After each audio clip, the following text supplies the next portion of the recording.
लगातार जहरीली शराब से बिहार में लगातार मौत हो रही है और सरकार लगातार समीक्षा कर रही है। स्थिति क्या है सर?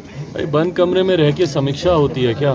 मुख्यमंत्री नीतीश कुमार जी किसे बेवकूफ़ बना रहे हैं?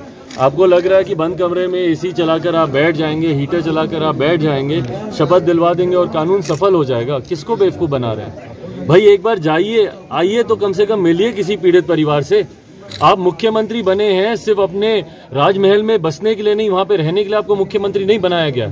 निकलिए अपने राजमहल से बाहर और आइए और मिलिए इन पीड़ित परिवारों से, पहुंचिए इनके आंसू।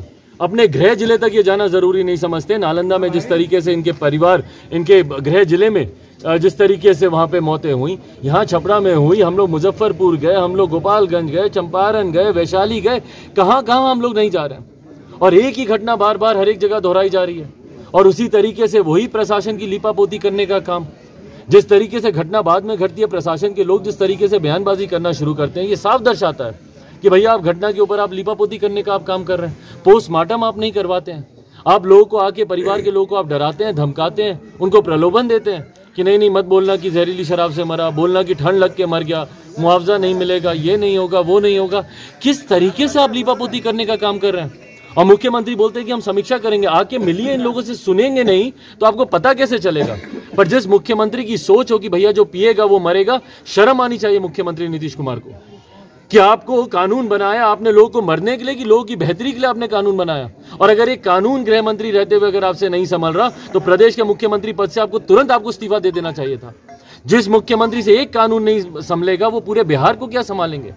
आज सिर्फ शराबबंदी करने के बाद भी मुख्यमंत्री इस कानून को धरातल पर नहीं उतार पा रहे।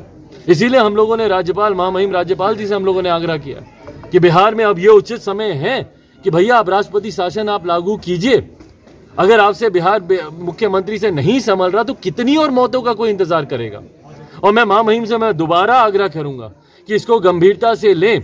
नालंदा में गया था, उस वक्त मैंने आग्रह किया था, आज छपरा, भगवान न करे कल को किसी और जिले में घटना घटे।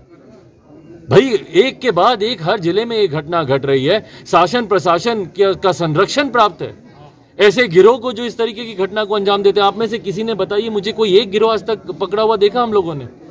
जहरीली शराब बनाने वाले लोगों ने अपनी जड़ों को इतना मजबूत कर लिया है कि एक व्यक्ति की गिरफ्तारी यहाँ पे नहीं होती है। आप जाते हैं, पकड़ते किसको? डॉक्टर्स को, इंजीनियर्स को, दुल्हन के कमरे में चले जाते हैं, बट कोई गिरोह आपने आज तक नहीं पकड़ा।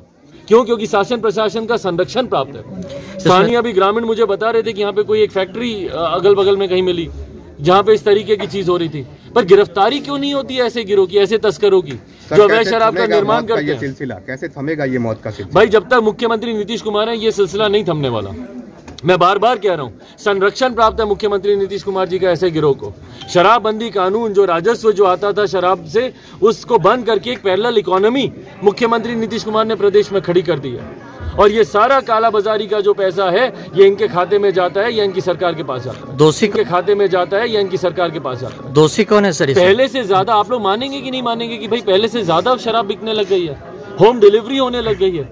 दोषी मुख्यमंत्री और कौन है दोषी? सर जिस शराब से दोषी मुख्यमंत्री के अलावा कौन है? भैया आप हमारे प्रदेश के गृह मंत्री हैं। अगर आप इस कानून को धरातल पर उतारने में अगर आप विफल हैं और आपकी विफलता की वजह से लोगों की जानें जा रही हैं तो दोषी सिर्फ और सिर्फ आप हैं, मुख्यमंत्री हैं। सर जिस शराब से मौत हुई है उसका कुछ अंश इन परिजनों के पास है। हाँ। फिर भी उसका अधिकारी कोई पुष्टि करने भी नहीं आया कि उसकी ना कोई आधिकारिक पुष्टि की है। और कुछ एक आध परिवार वालों ने मुझे बताया कि वो भी रात के अंधेरे में उठा के जो अंश जो बचा हुआ था, जो थोड़ी बहुत शराब इनके घर में बची हुई थी, उसको भी उठा के लेके, भाई आप उसको लेकर जाते, उसकी फॉरेंसिक उसकी जांच करवाई जानी थी, साइंटिफिक तरीके से पता लगवाते कि क्या कारण है, क्या इसमें मिश्रित है जिसकी वजह से ये हो रहा है और किन लोगों ने बनाया।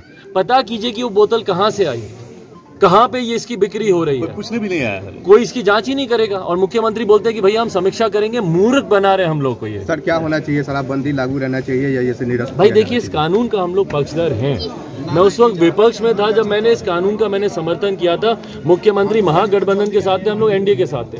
हम इस कानून का समर्थन करते हैं, पर इस तरीके से नहीं कि इस कानून की आड़ में आप मासूमों को आप मरने के लिए छोड़ दें। इस कानून की आड़ में आप निर्दोषों को जाकर आप थाने में आप पकड़कर आप उनको बंद करवा दें।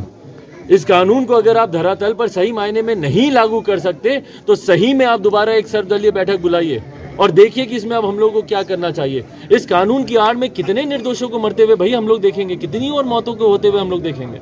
आगे